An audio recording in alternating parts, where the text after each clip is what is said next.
case you guys have not heard, the Chicago Bears have announced that they are retaining general manager Ryan Pace and head coach Matt Nagy for 2021. What is going on, y'all? Faiz Sports Talk back at it with another video talking, of course, some NFL. Here to talk about the Chicago Bears. And as you can also tell by the title, I've got a interesting theory on why I believe the Bears kept Nagy and Pace when it was pretty apparent that perhaps it's time to move on from them. All right, so I'm going to share that theory with you guys and explain everything on the whiteboard behind me. Trust me, you guys will enjoy this. I know you will. But before I do, if you are new to the channel, make sure to go ahead and subscribe if you have not done so. Folks, I know the season's over, but the speculation, the news, it's not going anywhere. In fact, there's going to be a ton of things to talk about in the offseason, not just with the Bears, but the NFL in general. So make sure you're subscribed to the channel. Make sure you're following me on all my social media platforms, guys. Twitter is the place to follow me, Instagram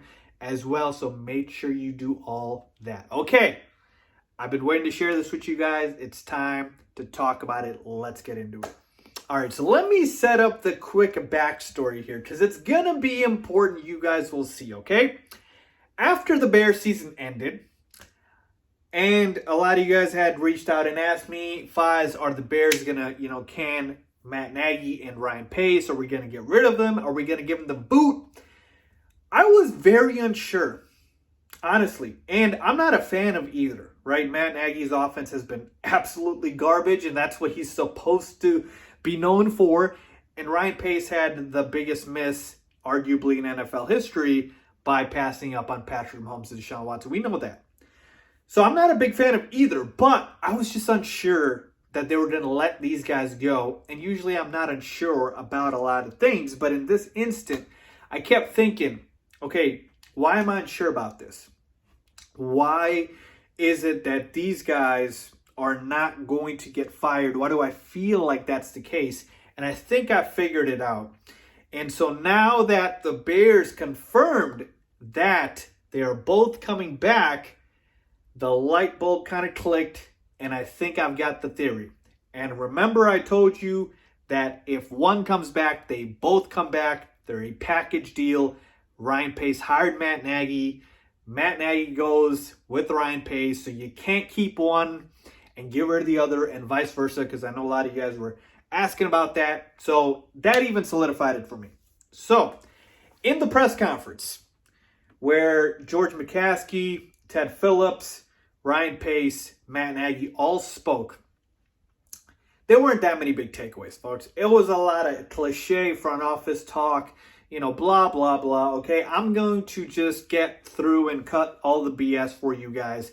My biggest takeaway was that I believe from what they're saying, Ted Phillips and George McCaskey, that Ryan Pace and Matt Nagy were kept for the culture, right? The fact that the Bears went on a 6-game losing streak and Matt Nagy didn't lose the locker room, like Mark Trestman would have.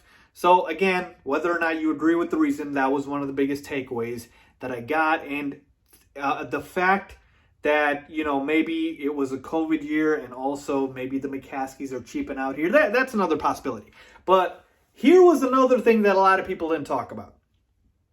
The Bears reporters, credit to them, they grilled Matt Nagy and Ryan Pace on this, which was contract extensions.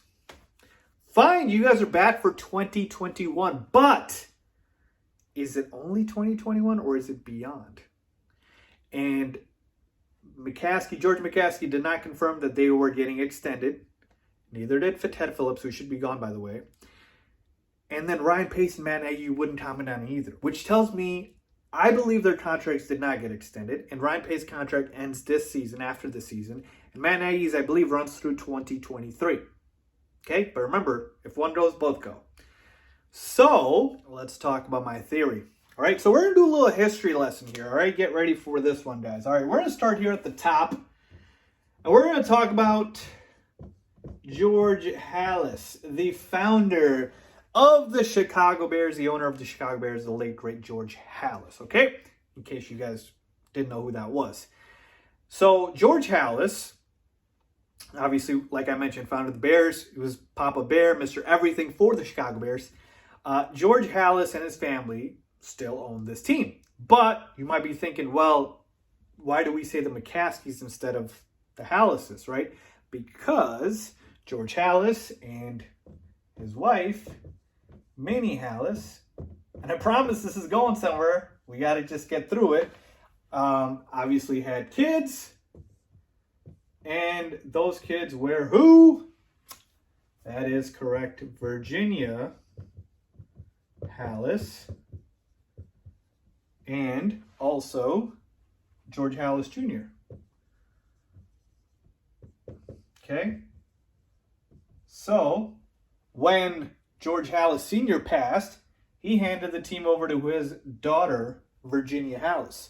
Virginia Halas married a fellow by the name of Ed McCaskey.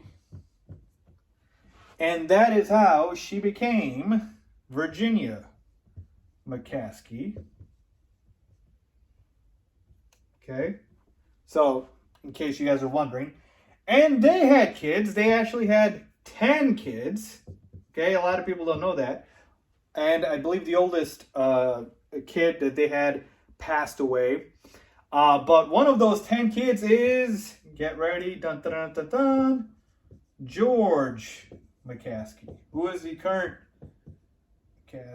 current chairman of the Chicago Bears, okay? So why is this important? Because George McCaskey is fairly old. I don't know his exact age. I tried searching for it, but I couldn't find it. I think he's somewhere in the 70s. But more importantly, everyone here has pretty much passed away. George Halas has passed away. Minnie Halas has. George Halas Jr. has. But Virginia Halas, or I should say Virginia McCaskey, she is actually alive. 98 years old. Okay? 98. She's still alive. So, where am I getting with this? Basically, I feel like the reason the Bears kept Matt Nagy and Ryan Pace is because time is not on their side, and more importantly, on Virginia McCaskey's side, and in a way, George McCaskey as well. All right? Because, again, Virginia McCaskey is very old, and she wants to see a Super Bowl, hopefully before she goes. So, this is what I believe happened. And this is just my theory. This isn't confirmed. I believe George McCaskey and his family talked about what to do with Ryan Pace, Matt Nagy. I'm sure Virginia McCaskey may or may not have been part of the conversation. But I believe when they talked about it, they brought up the fact that, okay, do we want to rebuild and retool? Because the second you fire Nagy and Pace, you got to do a rebuild, retool. Well, then the question comes up, how long would that take?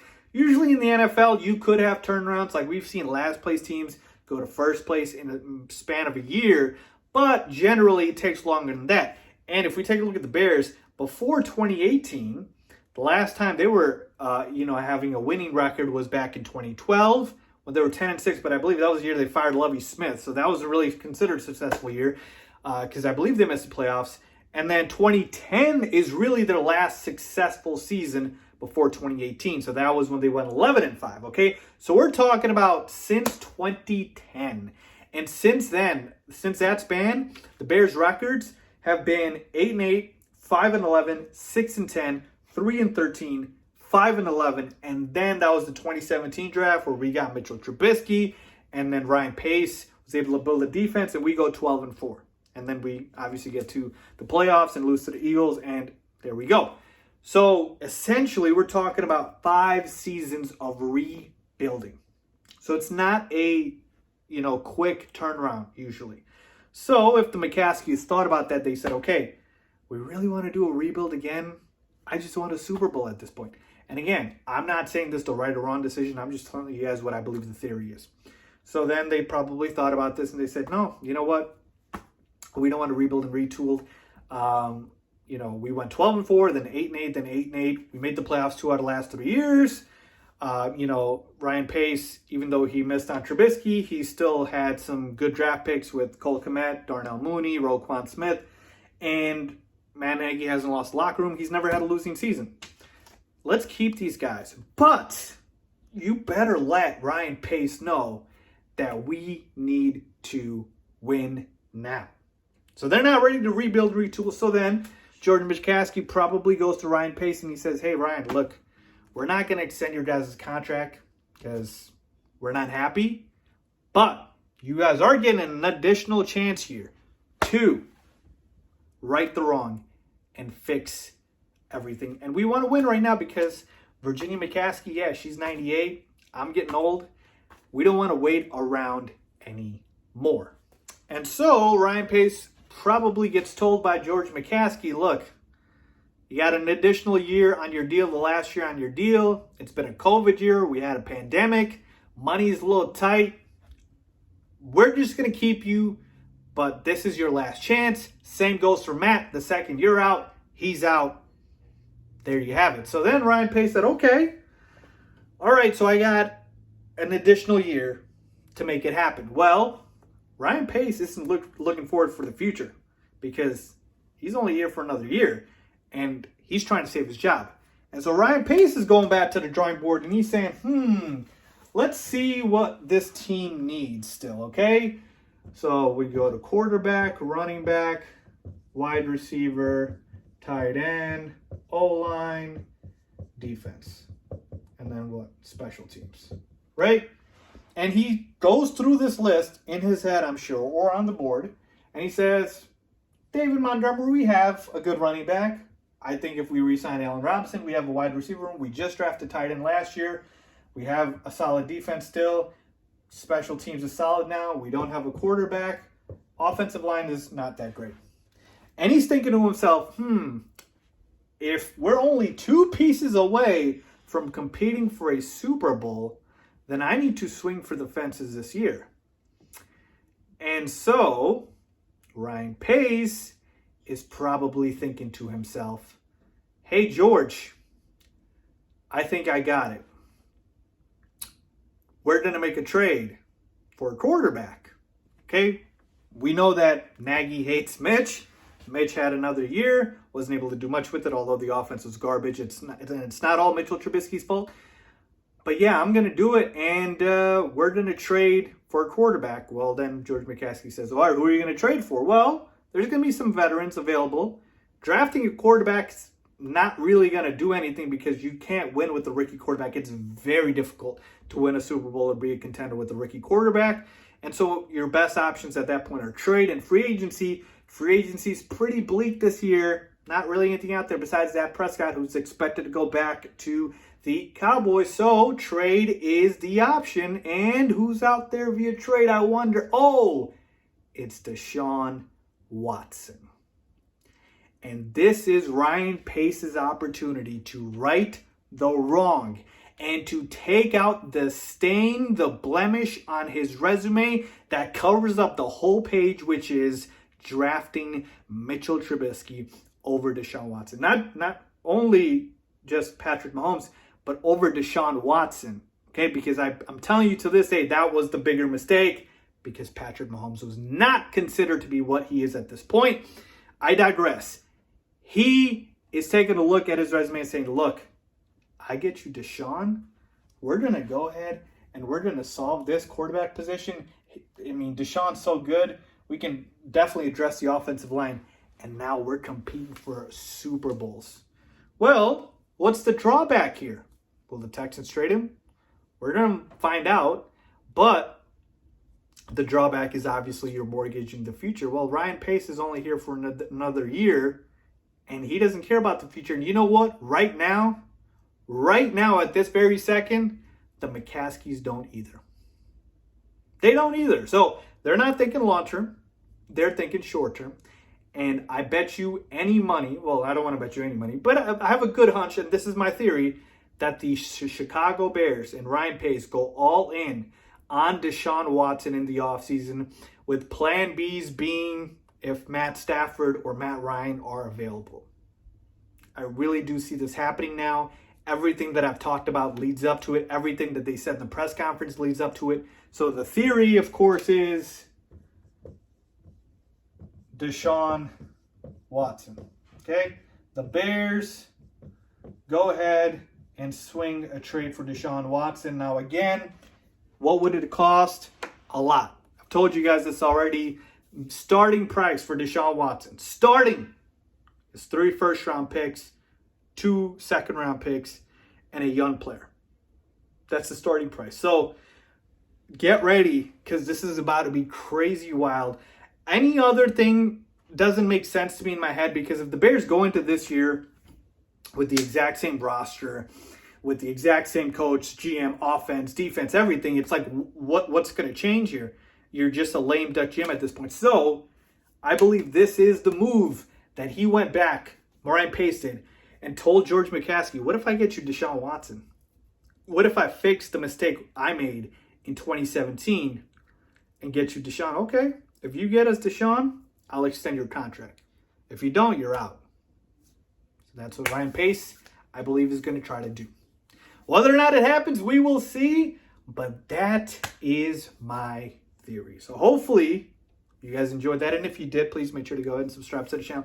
And let me know if you guys agree. Am I crazy here? I just feel like everything aligns, right? The Bears do have draft capital. We do have the requisite cap space. Deshaun Watson is unhappy. And I've been saying this whole point that I don't believe Deshaun Watson will get traded, but there is a way that changes, which is Deshaun Watson himself. If Deshaun Watson himself goes to the Texans and says, I will not report to camp, I'm done with this team, trade me, Texans will have no choice at that point. The Rockets are about to trade James Harden, and they didn't want to do that either. Speaking of Houston Stars being upset. But point being is Deshaun Watson can force a trade, and he has a no trade clause. So that means that the Texans can't just trade him anywhere. They can trade him to the team that he wants to be traded to. And remember Deshaun Watson always talking about the Bears passing him up. Why he's salty? Maybe because he wants to come here. Maybe because he wanted to come to the Bears. Again, just a thought/theory. So there you have it, folks. Let me know what you guys think. I want to hear your thoughts down below in the comments. As always, thanks for watching.